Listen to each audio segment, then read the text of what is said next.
ఉదయకాల ధ్యానాలకు ఆహ్వానం. ఈ దినం ప్రకటన గ్రంథం 6వ అధ్యాయము 5, 6 వచనాలు మనం చదువుకుందాం. ఆయన 3వ ముద్రను విప్పినప్పుడు రమ్ము అని 3వ జీవి చెప్పుట వింటిని. నేను చూడగా ఇదిగో ఒక నల్లని గుర్రము కనబడెను. దాని మీద ఒకడు త్రాసు చేత పట్టుకుని కూర్చుండి ఉండెను.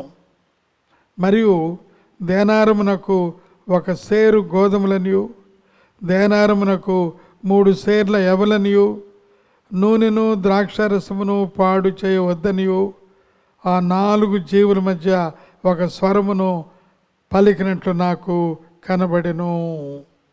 ఈ యొక్క 3వ ముద్ర మనం గమనించినట్లయితే, ఈ 3వ ముద్ర విప్పినప్పుడు ఇక్కడ ప్రాముఖ్యంగా మనము చూచే ఒక నల్లని గుర్రము.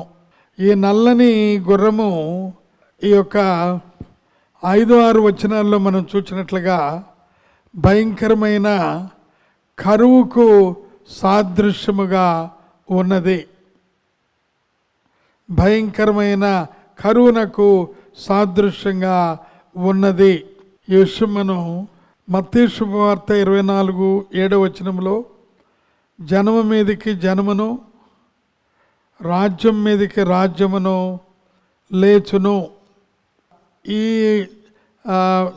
సందర్భంగా యుద్ధ వాతావరణాన్ని కూడా మనం అక్కడ గమనిస్తూ ఉన్నాం. ప్రియులారా, దీని గురించి ఇర్మియా ప్రవక్త ముందుగానే ఆయన ప్రవచించారు. ఇర్మియా గ్రంథం 14వ అధ్యాయంలో 1వ వచనం, కరువు కాలమున జరిగిన దాని గురించి ఇర్మియాకు ప్రత్యక్షమైన యెహోవా వాక్కు, యోధా దుఃఖించుచున్నది, దాని గుమ్మములు అంగలార్చున్నవి, జనులు విచారగ్రస్తులై నేలకు వంగుదురు, యెరూషలేము చేయు అంగలార్పు పైకెక్కుచు ఉన్నది. కనుక అంతకుముందు ఇర్మియా ద్వారా ప్రవచించబడిన సత్యం ఇది కరువు. ఈ యొక్క కరువుని గురించి ఇక్కడ చెప్పబడి ఉన్నది. మరి అక్కడున్న అంత్యక్రీస్తు తాను అక్కడ చెప్పబడుతూ ఉంది. 6వ అధ్యాయం 5వ వచనంలో, మరియు దేనారమునకు 1 సేరు గోధుమలనియు, దేనారమునకు 3 సేర్లు యవలనియు చెప్పబడింది. అనగా అంత ఎంతో ద్రవ్యం ఖర్చు పెడితే కానీ వారికి గోధుమలు యవలు రావు. అయితే ద్రాక్షరసము మరి మిగతా ఆ యొక్క నూనెలు అవి మాత్రం దొరుకుతూ ఉన్నాయి. అనగా అర్థం ఏంటంటే ధనికులకు అవన్నీ దొరుకుతూ ఉన్నాయి, పేదలకు అవి అసలేం దొరకవు. అనగా ధనికులు బాగా ఇంకా ధనికులవుతూ ఉన్నారు, పేదలు ఇంకా పేదలవుతూ ఉన్నారు. ఈ భయంకరమైన విషయం అక్కడ మనం గమనిస్తూ ఉన్నాం. అనగా ఈ 3వ ముద్రలో ఒకడు ఆ యొక్క గుర్రము మీద త్రాసు పట్టుకుని ఉన్నాడంటే, ప్రపంచంలో ఉన్న భయంకరమైన కరువులో అతను కొద్దిగా వారికి ఇవ్వటానికి అతనికి అధికారము ఆ గుర్రం మీద ఉన్న అతనికి ఇవ్వబడింది. అనగా కనీస జీతాలు కూడా లేని స్థితి, ప్రపంచమంతా ఆకలితో అలముకున్న స్థితి, ధాన్య పంటలు బాగా దెబ్బతిన్న స్థితి, నూనె, ఒలివ నూనె అవి మాత్రం సమృద్ధిగా ఉండిన స్థితి. ఇవన్నీ గమనించినట్లయితే ఆకలితో వారు అలమటించే స్థితి రాబోతోంది. అది 3వ ముద్రలో స్పష్టంగా చెప్పబడుతూ ఉన్నది.